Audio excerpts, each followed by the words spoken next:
Hello everyone. Today you have joined the DT Creative Elk YouTube channel.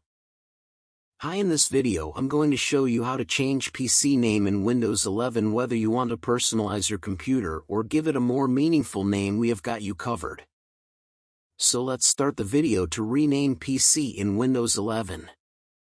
The first thing you need to do is open the Windows settings, so click on the Start menu icon.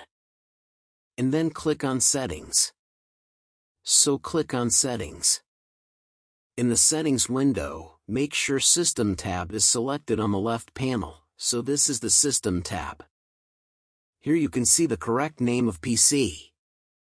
So this is the correct name. To change the PC name in Windows 11, click on Rename link. So click on Rename.